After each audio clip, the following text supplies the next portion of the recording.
Wikipédia, as armadilhas e os fascínios do conhecimento.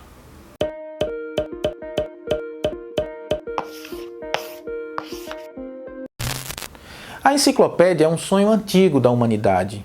Sua forma moderna possivelmente deva ser associada à famosa obra dos iluministas Diderot e d'Alembert, que organizaram e publicaram no final do século XVIII um compêndio com 28 volumes, cuja ideia central era organizar os conhecimentos do mundo.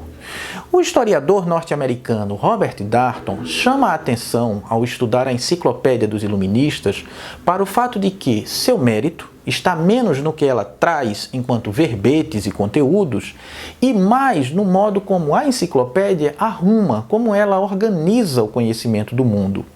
Para Darnton, os iluministas enfatizam o modo como os conhecimentos são agrupados, concatenados, organizados, como cada ciência se associa às outras. E é aí que a coisa pega. Nas palavras do Robert Darnton, a classificação é o exercício de poder. Um assunto relegado às ciências leves em vez das pesadas, por exemplo, pode murchar mesmo antes de florescer. Um livro colocado no lugar errado da prateleira pode desaparecer para sempre, fecha aspas. Esses aspectos apontados pelo Darnton, segundo o qual importa menos o conteúdo e mais a maneira como o conhecimento é organizado na Enciclopédia Iluminista, me fez pensar naquela que é a mais utilizada das enciclopédias atualmente, a Wikipédia. Em 2001, quando puseram no ar a Wikipédia, é provável que seus criadores não imaginassem o tamanho e a proporção que seu projeto teria 20 anos depois. A Wikipédia é uma ponta de iceberg, uma estrela na galáxia da internet, e que por vezes assusta e fascina professores e especialistas das mais diversas áreas.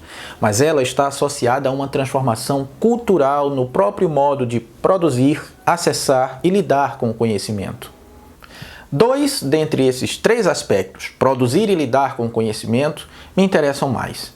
Em primeiro lugar, importa mais a maneira e a serviço de qual concepção de mundo o conhecimento é produzido.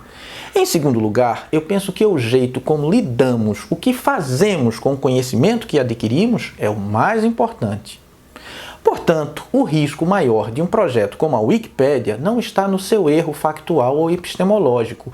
A questão tem mais a ver com a crise da autoria do que com a crise do conhecimento. Ou seja, desconfiamos menos do conteúdo que aparece na Wikipédia e mais do autor do verbete que não se revela.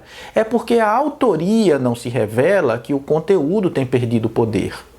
Como diz Chris Butterman, que escreveu um livro cujo título provocativo em tradução livre seria "A Wikipédia sabe de nada", talvez nem mesmo os editores da Enciclopédia Livre tenham noção dos verdadeiros problemas que se associam aos seus verbetes. O não saber citado no título do livro do Butterman se refere, por exemplo, ao anonimato dos editores e não apenas aos conteúdos que são apresentados nos verbetes da Wikipédia.